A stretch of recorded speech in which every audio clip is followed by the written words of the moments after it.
Hello everyone, welcome or welcome back to my channel. How are you guys doing today? I hope you guys are doing well. Today guys, I'll be checking out this video from Ben Shapiro and it's titled Ben Reacts Kamala's Disaster Interview with Bret.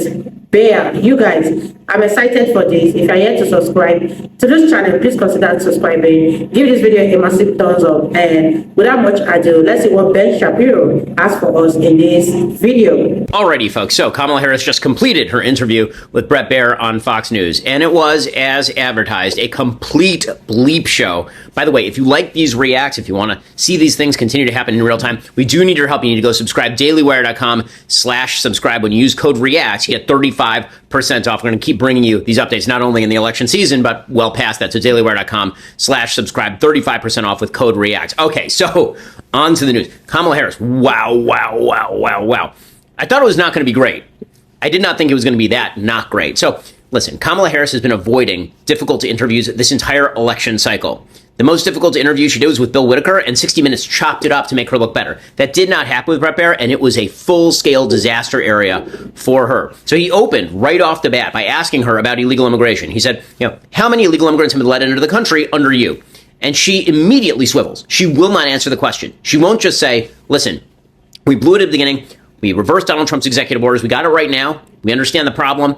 That's Joe. That's not me. Right? That's the actual real answer. But she can't do that because she also wants to say that she owns it, that she was involved in every decision. Later on in this interview, by the way, she'd be talking about Donald Trump, and she would suggest you have to own everything your administration did.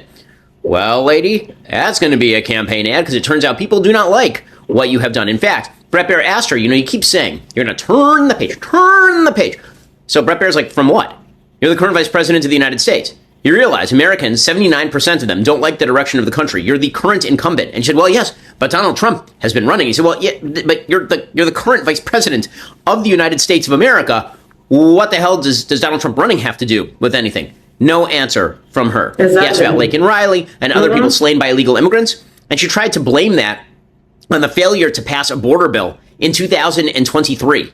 Okay, but the problem is that the illegal immigrants who were let in well before that border bill was even proposed to Congress. So it makes no sense whatsoever. He asked her about whether she would still be in favor of transgender surgeries for illegal immigrants and federal inmates. And she said, I will abide by the law. That's not an answer. That's you saying yes. That's you saying that you still would use taxpayer dollars to pay for all of those things. He asked her about the fact that she has been covering for Joe Biden's senility for 3.5 years.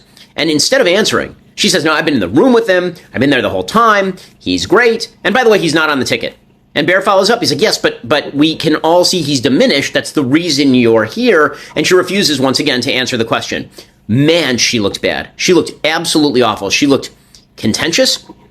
Wow, you guys, what are your thoughts on Kamala's interview with Bret Baier? Do you think she did her best or she did so awful?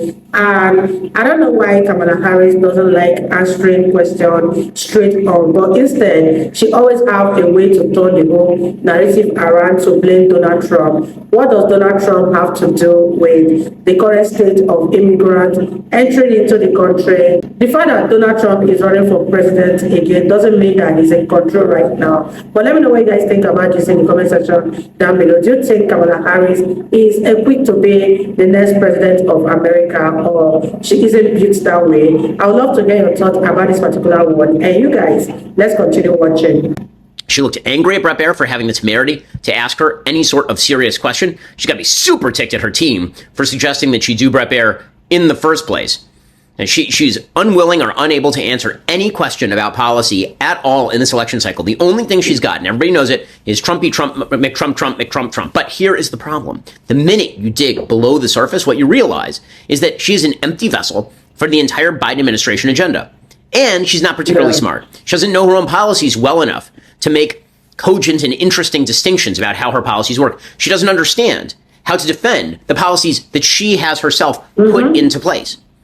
She tried to suggest that she'd be tougher on Iran than Donald Trump. I mean, like, these things make no sense whatsoever. And the biggest thing that rolled off of her was enormous disdain for having to be there. That was the thing that rolled off of her in waves. So much of these interviews is true for debate also. So much of it is sort of the attitude you bring to it. And the reason that J.D. Vance did really well in the vice presidential debate is because he didn't come in hot and aggressive and angry. He came in and he was sort of open body language and accepting the terms of the debate. And yeah, he pushed back here and there, but he was really kind of kind and generous during the debate. That was the mistake that Donald Trump made in 2020 against Joe Biden. It was all a problem of affect. He came in super hot, really aggressive. Okay, so Kamala Harris sits down with Bret Baier, and instead of being friendly and saying, listen, Bret, we have some statistics that suggest that, say, 6 million illegal immigrants have entered the country.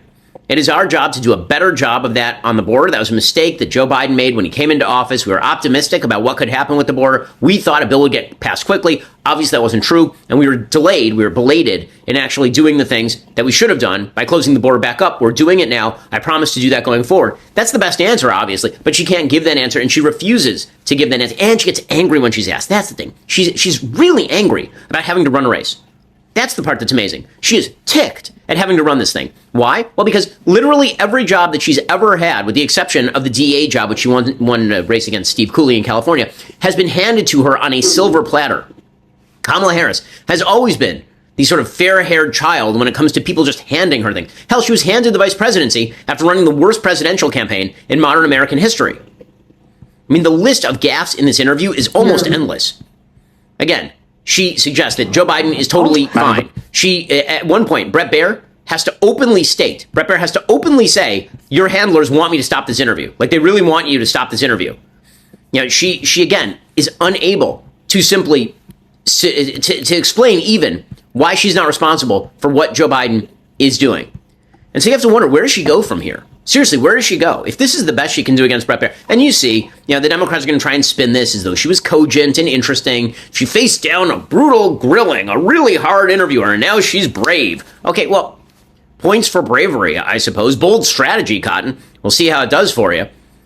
If the idea is doing this and then doing Joe Rogan for 3 hours, when she is asked a point-blank question, she cannot answer the question. She simply cannot. She cannot defend her own policies. The only line of attack she has is just saying Trump and Trump and Trump again. That's really the only line of attack any Kamala Harris defenders have at this point. I really don't think that's going to be enough, because it turns out that in order to vote against Donald Trump or to show up to vote in favor of Kamala Harris, she's going to have to show something beyond a radical, sneering disdain for anyone who has questions about why the hell she's here and what she will do as president of the United States.